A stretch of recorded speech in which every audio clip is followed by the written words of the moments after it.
Welcome, everyone. As you are coming on to our NAIFA webinar, we'll take just a couple of minutes. We are very fortunate to have a rather distinguished guest this quarter that is going to be talking about some really serious stuff, some pretty important stuff that comes down to fiduciary responsibilities, that comes down to how you're doing your planning. And we want to make sure that we give all of you the tools, the information that is necessary. Housing wealth is a really big deal right now. It's never been to this level. Those of us in the mortgage business have never seen appraisals on properties like what they are now. There's people that are talking about gaining $100,000. Personally, I gained more on my house in the last 2 years than in the last 15. It's crazy stuff going on out there. And inflation and all the things that we haven't been talking about for a long time. And this is something that is very timely. And we are fortunate that Jamie Hopkins is with us. For those of you who don't know him, which is probably very few of you, he's a NAIFA board member. He was the one of the authors of the RICP program, Retirement Income Certified Professional. He's a managing partner at Carson Wealth. And of course, an attorney, an LLM, and just kind of somebody that you should really listen to. I've learned a tremendous amount from him personally, as well as reading his book, Rewirement, which is now in the second edition. If anybody that's listening wants to have a copy of the book, our Fairway loan officers have stocks of them, and we'll order some more if we give them all away. So it's some stuff that you need to know. And I was going to mention at the end, but I should right now, he's going to have an episode on Cheddar TV, several episodes. That's in a pilot program right now on rewirement and the way that retirement should look going forward. And that's really what at Fairway, what we're concerned about. So Fairway is sponsoring this because we know the importance of the connection of housing wealth and retirement planning. And that's something that Jamie and Wade spent a lot of time on and talking about with the RICP program. And a lot of people say, well, why do mortgage people, why are you guys even a member of NAIFA? You know, what's the deal and what are you, what's the purpose of this? So before I ask Jamie a ton of questions, and I'm going to be watching the chat box to find out what's there, I want to just remind you why we are so concerned about working together with NAIFA. Fairway has 10,000 employees, 3,500 loan officers, 750 branches, and none of them can sell financial products. NAIFA, you are our wealth management division. We don't have a wealth management division like some of the big banks or whatever. So everybody who owns a home, which is all of our clients, obviously, have three buckets of wealth. Bucket one is their ability to make money, their ability to earn profit on their business or commissions or however they're paid. Bucket two is, of course, your bucket, the financial planning bucket that covers everything from cash value life insurance and annuities to 401ks and IRAs. Bucket three is our bucket that we work in every day. And that bucket was not always a big deal in retirement. And reverse mortgages didn't even come around until 1988. My dad retired in 1981. He couldn't even get a reverse mortgage until later in life. But bucket three happens to be a big deal right now because there isn't a person alive that isn't aware of the incredible increase in housing wealth. There is currently over $10 trillion in bucket three, just for people over the age of 62. It is one of the largest asset classes in the history of any country, and yet is largely ignored when doing financial planning.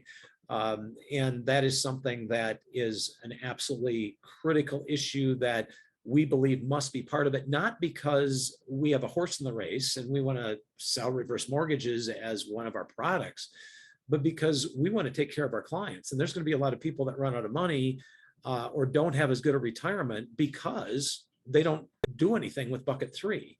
And this is a very historic week for me. Jamie doesn't even know this, but my wife and I signed our reverse mortgage on Wednesday morning. And I've been waiting for this for 18 years. It's been part of my financial plan since I was 43 years old. I went to my financial advisor when I was 43 and said, hey, if I'm going to do a reverse mortgage in April of 2022, what decisions should I make right now with cash value life insurance, annuities, assets under management, mutual funds, ETFs, and everything else? If I know that I'm going to do a reverse mortgage to wipe out my mortgage payment to zero when I turn 62 in April of 2022. Because of that, my net worth is higher, my tax bill is lower, and I have a larger net worth to pass on to my children and my 5 really cool grandkids. And I'm very thankful for that. And if a farm kid from Wisconsin who never went to college can figure this out, I think a lot of people can figure it out. So I wanted to start out with that so you understand how all of these things work together, because there's a ton of money. Right now, we're getting 29% of pre-tax income from the average person on housing, the money that they're putting into bucket 3. Yes, it's a place to live, but it's also an investment for the future. So when you get to the bottom wallet, the post-retirement income, you're going to pull money from Social Security and pensions or whatever. You're going to come to your advisor and ask for money back out of your 401k or your IRA, your investments, mutual funds, life insurance, whatever your plans were there. Well, why don't people come to us more often and ask what they should do with all of the hundreds of thousands of dollars that they've given us over the last 30, 40 years? That's what we're going to talk about today. And one of the biggest things that we hear on a regular basis, Jamie, is my broker dealer, my compliance people say, I can't even utter the words reverse mortgage without getting zapped by lightning. Can you elaborate a little bit on what do we say? How do we explain that? Well, thanks, Harlan. And I did get to see online that you're getting your 62nd birthday. So congrats on that, right? You made it there, and you now get the rewards of a reverse mortgage. So it's exciting. Yes. I'm not there yet, but I would stand kind of in line with you that it's depending on, I guess, where my mortgage is at that point or what I own. But I've always thought if I was today, I would at least have the line of credit open personally too, right? So it's a similar thing. The question is a great one that you bring up about compliance. And I'll start with 2 things. So one, we're going to talk a little bit about compliance here. And I remember being in another conversation about this once, and about compliance and just a better way to work with compliance in general. And one of the things is not coming in with an adversarial mindset to a compliance conversation, which is often how we end up in those conversations, because it's almost always, hey, I sent an email to a client and I had reverse mortgage in the email, and then somebody from compliance is telling me no. And then what is your immediate response? It's pushing back. But really, change your mindset. Take that minute, write the email, delete it, go for a walk, come back, write it again, delete it one more time, and then, send the email that you want to send. Because often if you go back in a very adversarial mindset, what's the answer you're going to get again? You're going to get no again. And so you're not helping yourself. You might be venting, you might feel better, but you didn't help the client, you didn't help yourself. And that's an important thing to remember as you start trying to, if you just think about how you get things in life, if you want somebody to work with, you start from a positive place. The next part is I've seen it a lot. I've experienced it now too, which is where compliance departments, as wonderful as they are and as important of job they play out there in the world, get things wrong. And not just from like a policy standpoint, you're like, oh, they have the wrong position, but that they get their own manuals wrong, that they limit things in which ways they shouldn't. I've worked with multiple compliance departments, and I know one very well where, we had articles that were going out under a compliance, BD compliance world, and all the people in the whole system, these articles went up on reverse mortgages onto their websites, and everybody got told you can't have it up there from the compliance department of this broker dealer. Well, we knew it was wrong because we checked it before we built all the materials for them, right? Like, it was approved. Even in their compliance manual, it actually had a section on reverse mortgages. Now, it was fairly limited, but all it really prohibited under the actual rules under this BD was really from making money off of reverse mortgages, meaning placing them, getting paid anything else. It was like, look, you cannot place these. You can't recommend the placement of the product, but you can go everywhere up into that. Education, right? Content, if it's approved, because most BDs have to approve content ahead of time anyway, but education, content, having a conversation with a client about it, we're all approved actually. But that's not right. The compliance people just thought, hey, no, you can't do that. So that's one thing, is kind of actually find out the rules. And if somebody talks to you in compliance that you have and you call them, I would still ask for it in writing, right? Whether it's a no, whether it's a yes, whatever it is, right? The compliance conversations are not as useful. So get it in writing, ask for their manual and where it's covered in there. And if it's not covered in there, then say, we need a policy and let's start one, right? And we've been in conversations with that. Harlan mentioned Wade Fowl. Myself and Wade Fowl and Barry Sachs have worked with a couple different companies where they said they had bans on things. And when we asked them where the ban was, they hadn't documented anywhere. And so then we worked with them on developing a new compliance guide. And there actually is one out there at the University of Illinois that we drafted model language to. So the Academy for Home Equity and Financial Planning that Dr. Craig Lemoyne runs. Wade is part of that organization, myself too. I think it's been 2 years now, maybe, but we launched model BD compliance language out there. And it's some of the stuff we worked with FINRA on before.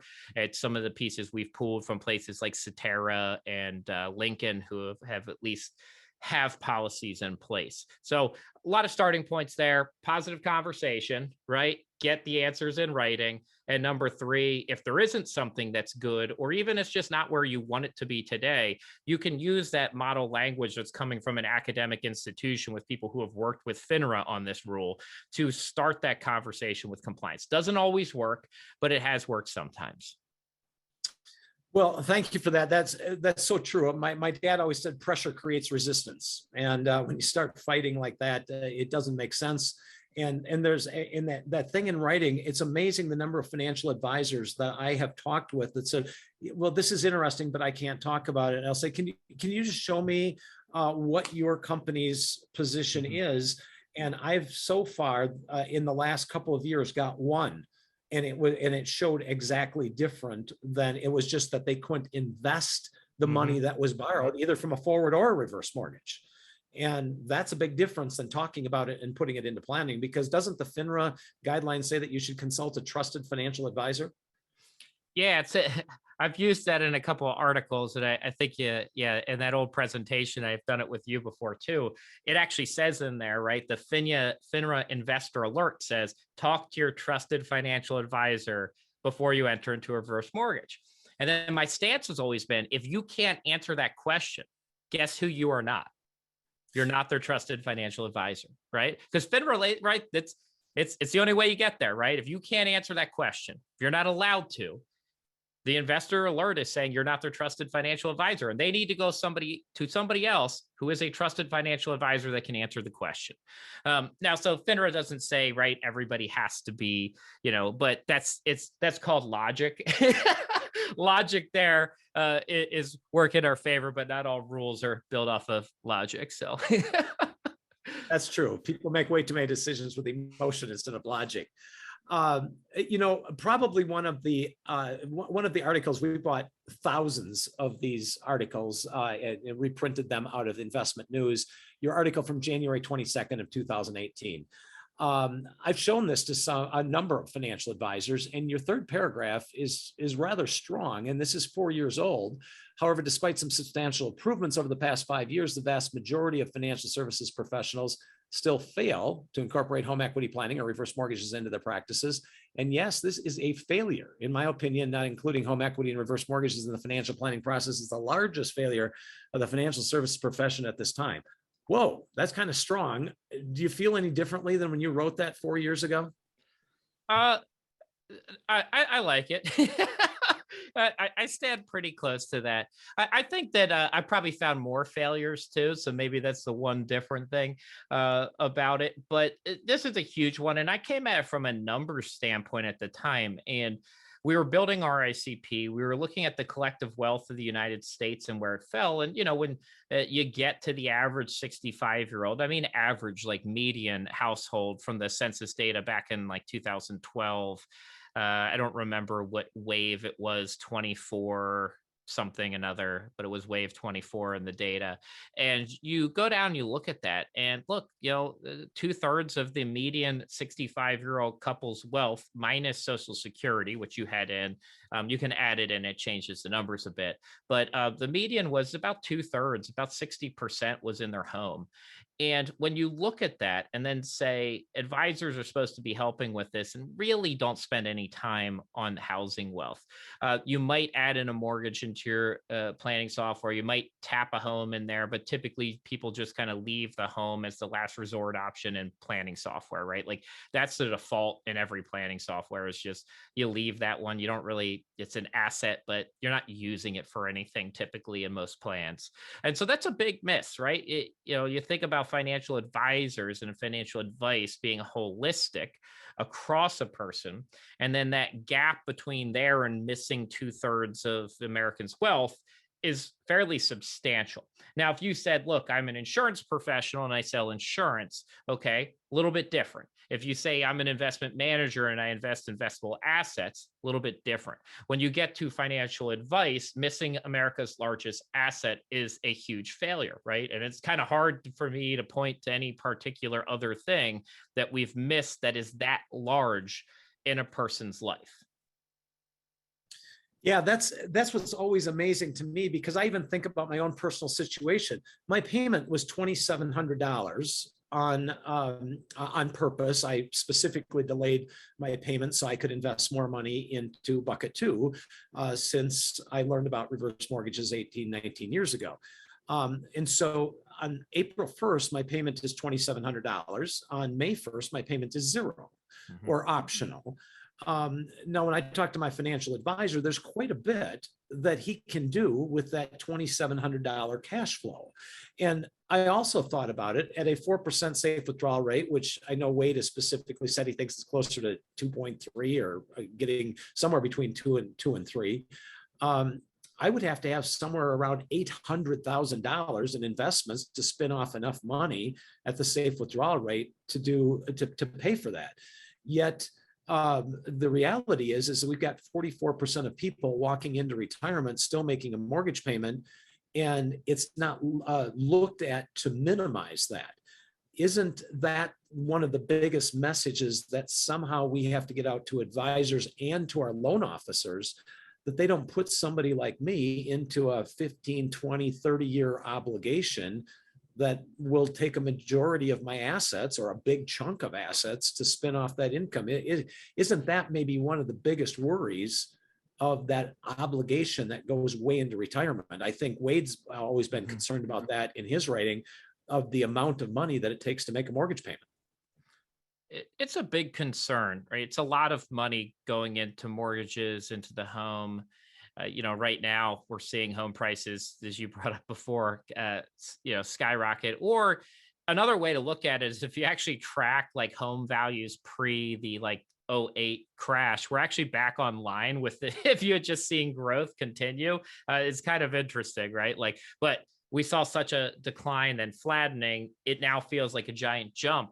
But that's something I've brought up, is I'm not sure that home prices got overvalued now. I'm not, because I can look back to that old trend line and we kind of caught back up to some degree. Now, obviously, if we continue this 20% growth in areas like Austin, seeing 90% increase in 1 year in rent, that's not a sustainable number.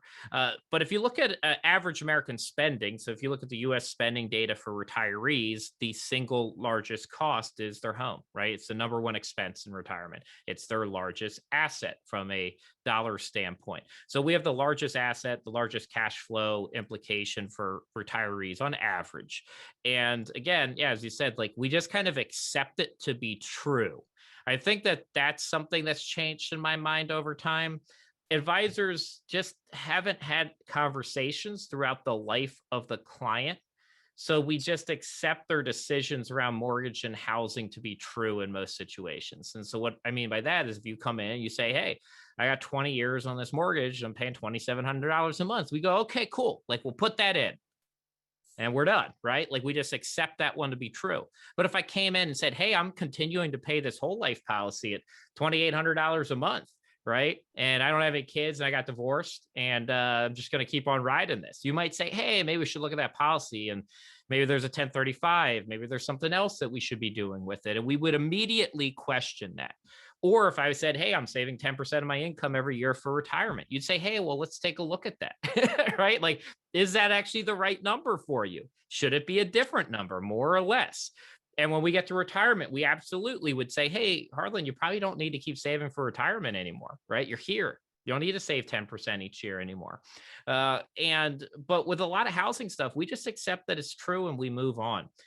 And this is something that's evolved in my thinking over time, is I think that because we don't have a lot of conversations throughout kind of a set it and forget it strategy when it comes to housing wealth early on, we're not as adept to have those conversations as we are in, like, as compared to other areas that we get really good at. Like, we can talk about the markets, we can talk about taxes because we do it annually. We don't have annual conversations about home equity and housing wealth, and we don't have annual conversations about mortgages with the particular client. So I think a lot of advisors and individuals, we just don't get as comfortable with it, so we stay away from it. And that's true for a lot of areas. I mean, everybody on here can say, oh, there's like 5 areas that I run into every once in a while, and I don't feel really strong on my communication for them. So I kind of just stay away from them when they come up, right? Like, or I pass them to somebody else, but I know it's not my wheelhouse, so I stay out of it. And I think that's been a challenge here. If you're thinking about the other reasons, right? Like, reverse mortgages really weren't part of CFP curriculum, the CLU curriculum, LUTCF curriculum. It was part of RICP from the beginning, but RICP has been around not quite a decade now, right? I mean, we're at like 8 or 9 years since we launched that. So that hasn't been core to the education in the financial services world by any means. And I mean, actually, even Harlan, we could go loan officers, right? A lot of forward companies, right? Their people know nothing about reverses. So you walk in there, you go to certain brokers in your area and you're 62 and they say, hey, what are my options? And they start running you 10, 15, 30-year mortgage options, right? And they don't look at reverses. So even on that side of the house, right, there's some challenges on getting that in front of everybody. So I know it's a lot, but I think some of it is, looking at the systems that are in place. How do we improve those? So getting better education, having more housing wealth conversations as a regular part of the client meetings is a good thing to do. Well, that's it. And, it resonated with me when I reread your article and I looked at it again, and you said, the reality is that the home is too large of an asset to be ignored when doing financial planning. For many clients, it's going to be their largest asset. Furthermore, from a cash flow perspective, when doing retirement income planning, an existing mortgage payment or a coordinated reverse mortgage could represent the largest cash flow items for a retiree. Our business, our mortgage company, and mortgage as a whole have not done a great job of talking to somebody about, hey, you're 58. If you take out a 30-year mortgage, how do you feel about making this payment until you're 78? Or even doing something for somebody that's 70 and said, this takes you to 100. With 2 of us working together, and that's why we're so concerned about being members with NAIFA, is that we've got to be like 2 doctors working on the same patient, that we're not just trying to say, hey, you financial advisors, you should talk about our stuff. We need to understand we need to understand bucket 2 and what you guys are going through and what's going on in the financial area as well.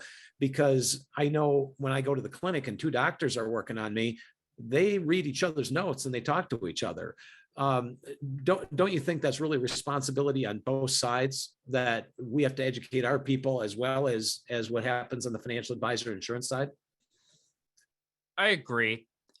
Communication is key here. It's not that we don't have systems and solutions and processes and strategies available today, but it's, stepping enough into it that you feel comfortable with it, you understand it, that you can communicate it to a client, and you also can communicate it to the other team members, right? The broader base team that client is going to be working with, because those are hurdles too. Probably everybody that you've worked with, Harlan, has run into a CPA or an attorney or somebody else is part of the process that immediately brought up like, well, why are you doing this? Right. And, you used to see that with Roth conversions and CPAs, funny enough. I think most people, you still run into it some, but a decade ago, man, like CPAs hated Roth conversions, and we would have advisors saying do Roth conversions, and then client CPAs coming back and being like, what are you doing? How in the world are you paying additional taxes? Our entire job is to keep your taxes lower this year, and you made them higher. And, that's changed a bit, right? It's not totally gone, but it's changed. I think that the housing conversation can get there, but it's still so separate. I don't see enough communication. And I keep going back to housing in total, because I think it's hard to believe that we can flip the script when it comes to just retirement if we've ignored those conversations for 30 years prior. At your point you made earlier, it solidifies that, right? Like, you had to have those conversations 18 years ago to start figuring out how your plan was going to fit then with a reverse. And often I think people get to 62, 65, and then we bring it up, right? Honestly, we just like with long-term care, if you get to 62 or 65 and it's the first time you've brought up long-term care, that doesn't work well, right? We've got to talk about that at 50 and 55. And it doesn't have to be every meeting, but we've got to prime that earlier to make people feel comfortable with it, work on our language, and start the planning. That's so true. I've been telling my mortgage clients, I don't originate anymore, but I was telling my mortgage clients 18 years ago when I did mine, I said, this is what I'm going to do when I'm 62. And I was dealing with the 40-year-olds. And now we have people calling and say, oh, okay, do I get to do that next year? Because they already understood that was part of the plan. My son, who's 31, just got a house last year, and he called me on the way home from the title company. And he said, hey, Dad, just so you know, Bridget and I have been listening to you, and we understand that we just kind of started our housing retirement plan, and we're going to get a refund of all the money that we are sending into our house over the next 30 years. That's going to be part of our retirement plan. Now, how many 31-year-olds, other than somebody that's been brainwashed by his father for years, would say something like that? They don't look at it that way. So that's really, you're right. We have to start it earlier. It's not something, okay, you're retired. Now let's do a reverse mortgage, when that was not a foreign concept until that very moment. No, I like that. Yeah. And, you just have to borrow from things that work elsewhere, right? It's the same how you want to message anything else out there in the world, right? You get people familiar with concepts, you understand it's part of a plan. It's not then a product sale at a particular time, because you've talked about it for years and they can understand it. So I know you brought up before too, the fiduciary aspect of it. Do you want to talk about that for a second? I do, because I was talking to 40 advisors a couple of weeks ago in a conference room, and I said, how many of you either are fiduciaries or you act like fiduciaries? Everybody raised their hand. And then I said, how many of you regularly incorporate housing wealth into your plan? And there was one person that raised their hand. And so obviously I would consider that an impossibility. But fiduciary has been tossed around, in Congress and everything else. And you didn't really address this directly in the article, but certainly that was the concept that if you don't talk about this, you could be in trouble down the road, just like not talking about long-term care years ago. So what is your opinion on the fiduciary aspect and even the possibility of litigation? You're an attorney, you know about the legal aspects intimately. What is your feeling about it? I'm curious as to how you feel about the fiduciary aspect. I'll address the fiduciary aspect in three ways. So the first one was similar to what you brought up. And I think in one of my presentations, I call it the fiduciary mindset, which is not everybody's a fiduciary, but everybody can act like a fiduciary, right? If you take that mindset. And today, more or less how we describe being a fiduciary is acting in the client's best interest. Now, way to go, SEC, to create a different rule that's called the best interest rule. And that is different from a fiduciary rule, but it's similar, it's closed. Now, one of the things I always say, like start there, right? That we're going to act in the best interest for our clients, not putting our own interests first or our company's interests first. That is really what a fiduciary is doing. Now, there's additional things if we're talking about an ERISA fiduciary or a trust fiduciary, you might get to very specific process-oriented elements that they need to follow to be a fiduciary under that type of law. But the first part is everyone can act like a fiduciary, put their client's interests first. And the thing I say about that is, right, we can't put clients' interests first, their best interests, if we don't have the best interests of the client in mind. And that means knowing the client. It means knowing what they want to accomplish. And to me, that's why goals-based planning is so important, is that is truly saying, what are you trying to do? And then once we know what you are trying to do and where you want to go in life, then we can start putting things in place.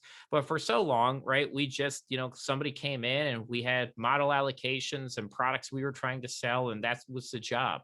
And so that's a misalignment there. And that's where the fiduciary world has been trying to move away from. Now, the second part of that, we got fiduciary mindset. Then the second part is, a fiduciary process. And I'll try you. I joked about this. You like my drawings, so we'll try this example, which I've used before. Which is, I could do this pretty quick. So 3, 5, and 7. We'll just do that. That'll be my drawing here for the day. 3, 5, and 7. I used to talk about this from a spending aspect, and this kind of comes from Wade's research, which is if I had an asset that was performing at 3%, one that was performing at 5%, and one was performing at 7%, and I got to retirement, and I said, okay, it's time to spend one of your assets, right? Which asset do you want to spend first, Harlan? I'd say I'd start with the 3. Yeah. Without any other information, right? Like if volatility could have an impact here too, right? But generally speaking, you look at that and say, well, if I'm trying to maximize my wealth over time, I'm going to spend down my least performing asset over time. And then what would you probably go to next? You'd probably go to the 5, and then eventually you would go to the 7. Then if you also learned that volatility was least volatile, mixed volatility, most volatile, and you knew anything about sequence of returns risk, you would also come up with a similar answer. Without knowing where the markets is today, which one of these would you want to spend? Well, like I think yesterday the markets were down. I don't know. We've got volatility, right? Who knows? So I probably want to push my highest performing, most volatile asset off for as long as possible, then the next one, then the next one. Well, really what you could say is, look, this is housing wealth. Historically, right around 3.3, 3.4%, 100 years in the United States. Bond rates historically around 5. Now, most bonds aren't paying anywhere near 5 today, unless you're going corporate bonds and down the risk spectrum a little bit, but then still could fit into there. And, markets have actually done higher than 7%, but I don't like showing 11% on markets. So 7. And that's really what's been kind of key in a lot of the research. Now, my view on that, right, is if you're a fiduciary and all of a sudden you know this conceptually, and you're just saying, well, let's ignore this one and move it back here. You kind of are admitting the fact that you're not doing what you know to be best practice immediately. And to me, that's a challenge, right? Like, you can say, oh, well, there's these other complications and things, but I get very much into that, like, yeah, but conceptually, like that is the best strategy. We know by the research that spending that down in mass has been the best outcome. So it kind of pushes on, right? Like this notion, like you might have other reasons you're not doing it, but it's not necessarily backed in the math and the science aspect of it.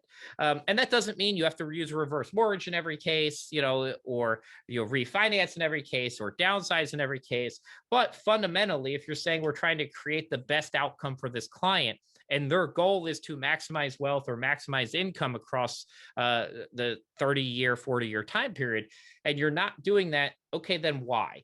And there is no fiduciary world that says you have to recommend anything, but you have to have a process, right? That's usually where fiduciary litigation comes out, is that you're not following the process that you set. There are very few lawsuits about the failure to do something because it's hard to show damages. There have been a couple lawsuits more recently in the secondary market world that's made some interesting headway, which was there was Lincoln, actually, a person that was underneath of Lincoln, I should say, got sued for failure to bring up a secondary market option on a life insurance policy.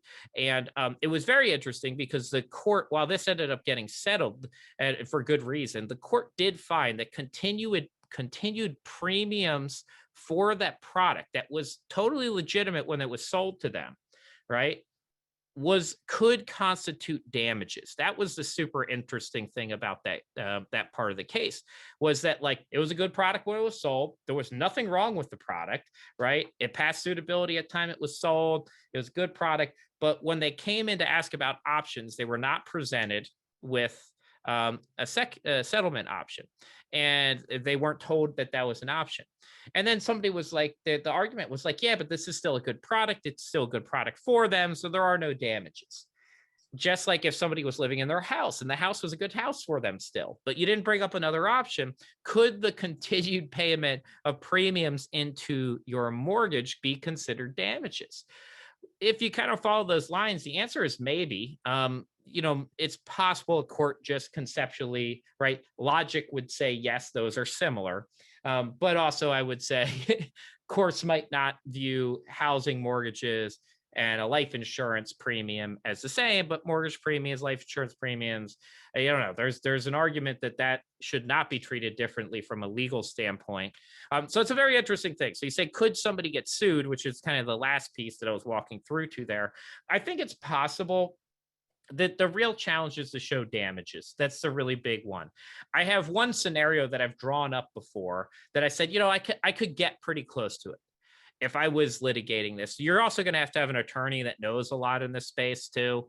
But I think you could get there. You've got, we'll just, Jane's one of your clients, and she's $1 million in her IRA, and she's got $1 million house, and you come in and she's very high in the market, and because she's worried about, have enough income over time.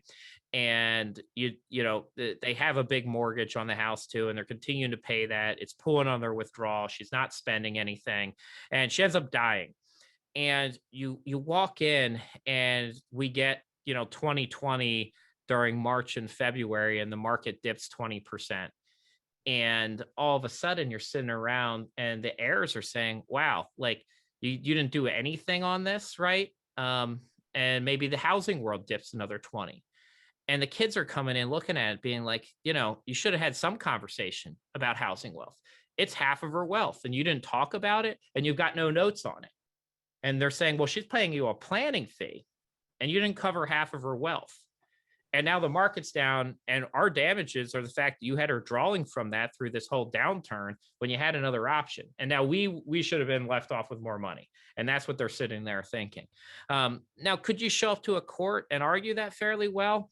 Yeah, I think if you had no notes and no conversations at any point, and those were her two assets, I think that there's definitely something to be had there, right? With the I don't know exactly how it would turn out, but I think you could convince some people that that's a financial advisor. They said they were doing planning. They were getting paid to do planning, and they can't prove that they ever had a conversation about half of her wealth.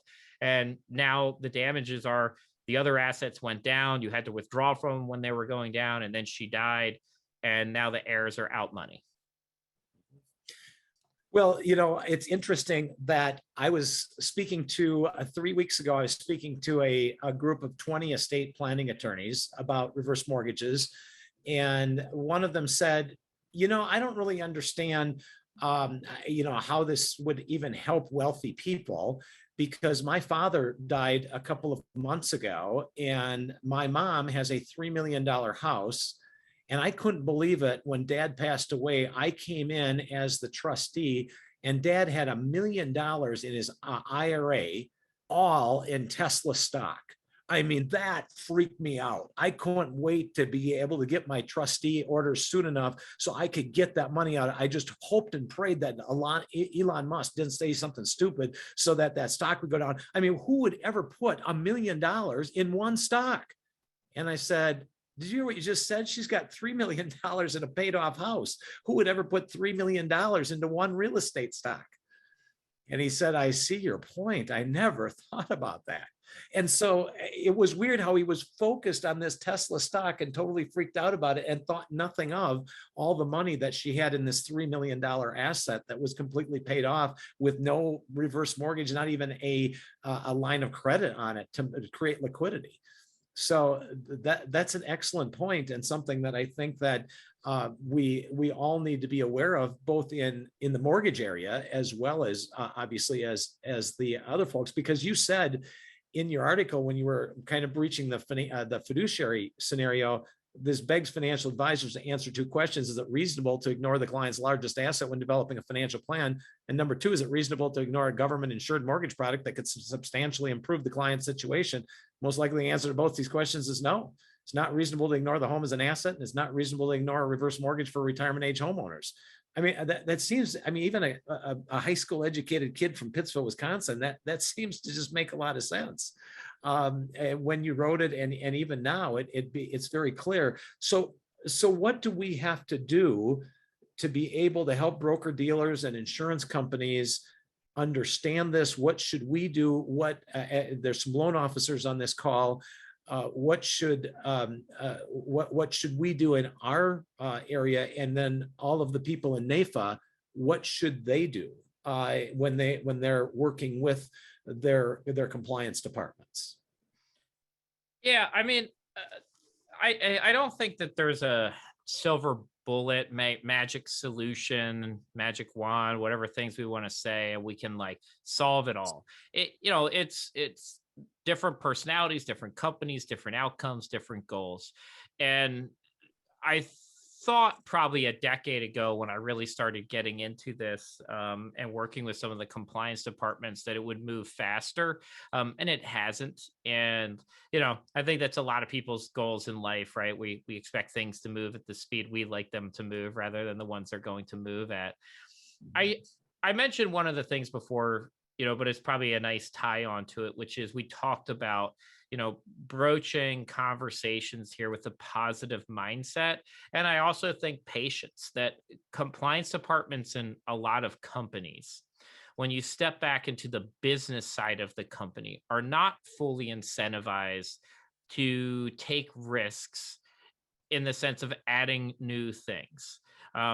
So reverse mortgages, right? Certain types of insurance products, certain types of hedging strategies, crypto, that the traditional and, more, insurance broker dealers have said, you know what, we're under a lot of regulation. One bad situation gets the whole company sued because we have big pockets. So we walk into a lot of these conversations, products, and solutions slower because of that. And so I think when we have these conversations, we got to understand that a little bit. I don't think it's in that article, but I've talked about this before. Like, it will always be a hurdle to get adoption in this profession in areas in which an advisor and or the company does not get compensated on. It's just a reality. Compensation drives behavior in every industry and every profession in existence, right? It is not unique to this profession, right? If you work with hourly attorneys, what are they incentivized to do? They're incentivized to come up with new hours for you, right? There's 24 hours in a normal day and about 36 hours in an attorney day. They manage to find more of them. And look, those are challenges, and they're structural in the nature of this system. Now, I think the good news for clients and advisors is that this move towards planning and compensation being driven around financial plans is very beneficial, because it is easier to wrap in value through planning than it is to wrap in, right, compensation through products from things that we're not allowed to give advice or sell. And so what that means is, right, I have seen companies and advisors that have included housing, wealth, and reverse mortgages as part of their CFP planning process, or whatever other planning process you like to call. Like at Carson, we call it the proven process, and that's our planning process. And it's kind of a modification of the CFP process. We think that one still falls a little short. It's a great starting point, but I don't think it's robust enough.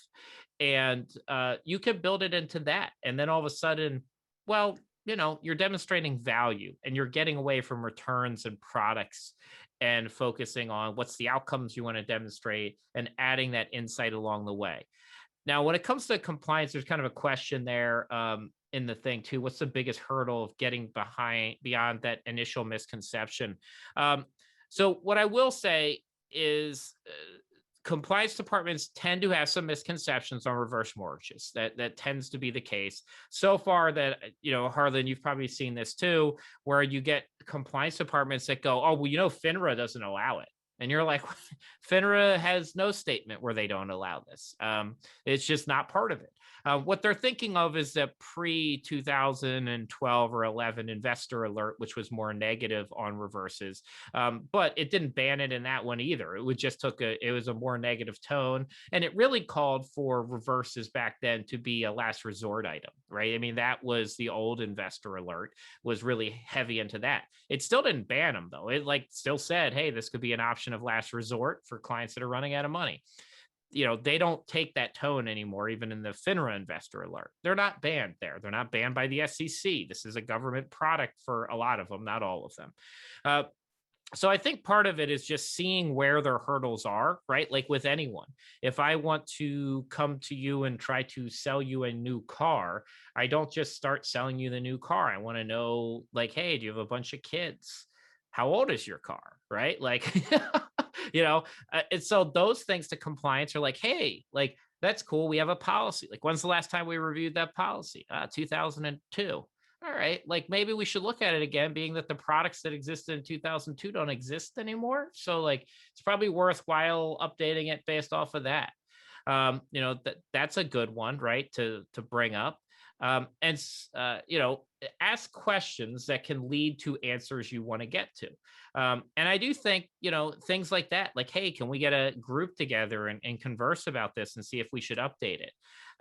Those are all good ways to move it forward. And then there are some resources, and we could probably grab that link here while Harlan talks. I can find that investor alert and grab it, drop it in here. It doesn't take very long. So, well, and the cool thing is Wade Pfau wrote a Forbes column, I believe it was, on the FINRA, kind of not only putting the FINRA information in there, but also getting that out. So I'll look for that. Anybody that's looking for that, just contact us and we'll let you know on that, because that is important. My dream is our dream at Fairway, and we've accomplished it in a number of areas. I know there was in Boise, Idaho, for example, we did over 30 mortgages plans with clients last year, with one advisor and one loan officer who had annual reviews with 30 different people, and they decided to go the route of the reverse mortgage. And in every single one of them, it was documented with our software and their software that the client would be better off. And it started like this. I just got this on LinkedIn this week, where an RICP, as a matter of fact, messaged me on LinkedIn and said, "Good morning, Harlan. We're working with a 65 and 64-year-old couple who had the following situation. They own a $630,000 home with a $210,000 remaining mortgage. They'd like to move to a 55 plus retirement community in the next year or so with an expected price tag of $500,000. Their plan was to take out a 15-year mortgage for the approximate $80,000 shortfall, but they're also taking $60,000 withdrawals from a $900,000 portfolio, which I'm concerned about because that's a 6.7% withdrawal rate. If you're willing, can you help me understand how they'd use a HECM to purchase the next home so they would have no ongoing mortgage payments while freeing up a line of credit as a buffer against market volatility on the remaining $900,000. I can be reached at," and he left me with his phone number and his email. That was an RICP. Isn't that the route that we all have to go to take a look at that picture to be able to say, yes, this client is going to be better off if we do it this way, where you said it comes down to planning, not selling products? Yeah, I mean, I think the whole world will be better off if we get to planning, not products. And I think it's often, that's a big misconception that a lot of people have too, is that products and strategies are good or bad in and of themselves. And That's always something I've tried to push back on in general, and the annuity world suffered the same kind of issues. It is rare, and I would say maybe not rare is the right term, but most of the time products are not good or bad in and of themselves, right? Like it's dependent on how you want to use them. Now, look, like there have been some bad investment strategies out there that were probably flawed from the beginning, and so some of them do exist. So it's not without without anything, but most stuff falls more into it kind of depends area. So you're better off looking at something and understanding, how does it fit in to a situation? But products can be used in negative ways. And, it's something that hurt the reverse world early on. I shouldn't say early on, but maybe midlife or early life, depending on how long we are looking out. But, 2000s, early 2000s, there were some issues with the way reverse mortgages were being sold and placed because, if you incentivize everything on the upfront draw that somebody takes to sell something that, and Harlan, that, right? That's not necessarily the best strategy for everybody. But that was most of the world then, right? That's how they were being placed. So that created some negative perceptions. There was cross-selling occurring in a couple of states where, right, there were advisors or agents, getting paid on reverses and selling then an annuity at the same time and getting comped on both aspects of it. And then some of them were churning those products like every other year. And so you ended up with some abuses there. And so then the whole industry kind of said, whoa, like we'll just take a step back from this. And we haven't fully stepped back into it. But there's been, half steps, right? We took a big step back and we're baby stepping our way back towards including this into broader planning. Well, yes, and that's whenever I wrote a chapter in my book about that called "Drug, Sex, and Reverse Mortgages." That they all have the same thing in common. They can be used. Drugs can kill you, or they can save your life, and of course, sex can be good or evil, and obviously, reverse mortgages can be good or bad. And that is so true. Is that that's bad? It's like saying, well, cash value life insurance is really expensive.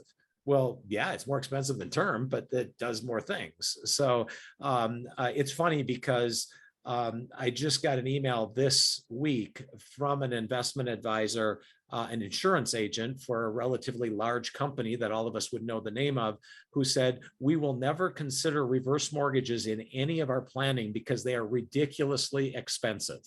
This is from somebody that 95% of their revenue comes from cash value life insurance. So I thought that was kind of interesting.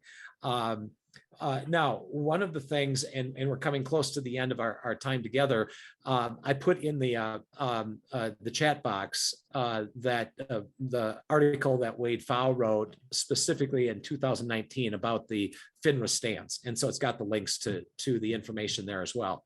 One of the things that before we forget here is, if you want a copy of Jamie's book, more information about the Rewirement TV show and so on, simply send an email to reverseevents@fairwaymc.com, and we will get you a copy of Jamie's book. We'll get you any other information that you're looking from on anything with the compliance of what that information is. You can also call our main number in Wisconsin at 715-389-8800. But reverse events at fairwaymc.com is the place where we can make sure we get you a copy of his book and the information on his TV show. Now, kind of the last scenario here that I want to make sure that we cover, and if anybody else has any specific questions, please type them into the chat box or the Q&As. When we see the future, as we've got, let's say that there's a insurance agent in Omaha, and there is who also does financial planning, and there is a loan officer in Omaha. And they've got a compliance department that's a little bit that told them, maybe they even responded to one of the emails that were sent back and forth and said, hey, you can't talk about that. Really, what should they do at that point? Yes, they should not fight back and say, hey, you jerks, I'm going to talk about this anyway, because we know that we covered that in the first 5 minutes. But how do we go about working together when we know it's in the best interest of the client, in our software, their software? What does that person do? What's their next step? Ask for the written information. Where do they go? Yeah, I mean, I would always ask for the written information. So, you got to ask for the written policy that exists. And then a good follow-up question would be, just are we allowed to educate or provide education or even government information to somebody? So that's another thing, right? Like a lot of times you might get a no on certain things and somebody might say, look, we don't really want a reverse company sending information. Well, guess what? Like FHA's got information on this, right? HUD's got information on it. It's less likely you are going to be told no from a compliance department to send out like a government resource. It's pretty hard it's not impossible to limit it, right? But if you're just thinking, what am I more likely going to get a yes on? It's a good way to think, right? That's the attorney mindset. We don't ask questions unless we know the answers to them, right? I'm more likely to get a positive answer on that one because, look, that's supposed to be, less biased information. So I think that's a good thing to do. But start with the policy if they say no, because the answer might be, look, the policy isn't exactly what the compliance person thought it was. And then you can say, oh, so look, it does say we're allowed to educate on it. So we can send education out there. That's a good thing to start with. So I see Rob ask a question. Yeah. I do have a second edition, Rob. Good to see you. Yeah, and it looks like Harlan put that up. I think Harlan said they'll send out new ones for you guys too. So we got Harlan at least on the hook now to buy more books. So there was a win there for us, right? Yes. Well, the thing is this is not about selling books, selling reverse mortgages, selling life insurance policies. What I'm so thankful to you for, Jamie, is the education factor and your willingness to, you've trained tons of RICPs out there that we run into every day. This is a real world situation. I'm in the age group where I see people having crappy retirements. And it's sad. They didn't have to, but it was never taught in high school. It wasn't taught in college. They didn't know this stuff. They never read your book and they didn't know about any of these things. The education that you're putting out and the willingness you have of kind of going against the grain, talking about reverse mortgages, talking about cash value life insurance, annuities, all the things that a lot of people just kind of poo-poo. You have changed a lot of lives that you don't even know you've changed because of the RICP program, because of your books. And we thank you for that. And it's made a big difference for a lot of people that you will never meet, but that you've made a difference in. And thank you for that. Yeah, well, thank you. And yeah, I guess also thanks everyone here. I see a couple of familiar faces on the chat box aspect, but I was going to read the line because somebody asked it, right? So this is the FINRA line that was in that investor alert, which is even if you are applying for a loan that is not federally guaranteed, it is a good idea to get advice from a trusted financial advisor who has no interest in either the mortgage or the investment that you plan to make with any of the proceeds. So that gets back to that same one. I think somebody said, which competitor are you going to send it to, right? But that means like if you can't stand in there, right? Like you're not that trusted financial advisor. And to me, that's a huge impact, right? Like that's who a lot of us want to be. Our, company motto, right, is to be the most trusted in financial advice at Carson. So, we do some education on this, we do some material, but right, we've had the same hurdles when I came on board, which was, at the time we had zero information on it 3.5 years ago. And, probably prior to me, they probably wouldn't let somebody have a compliance approved deck to go on things like this presentation. And, so things change, but sometimes they need an advocate and you'll start from a positive place on it. But Harlan and everyone else, thanks too. And, thanks NAIFA for having us on here, right? Yes, we appreciate NAIFA and the chance to educate advisors across the country. And as we work together with our loan officers, many of who are NAIFA members as well, and NAIFA members, our motto at Fairway is to change the way retirement is done in this country. But guess what? We can't do it without you. we can only do one thing, and that is take care of the liability management. You take care of the asset management. There's a lot of things you can do with bucket 2. There's a lot of things we can do with bucket 3, but 1 + 1 is 3. And if we can work together and change some lives, let's do that. And in the meantime, have an absolutely awesome rest of the day and weekend. And Jamie, thank you for what you've done for NAIFA. Thanks for what you've done for the industry. We really appreciate you.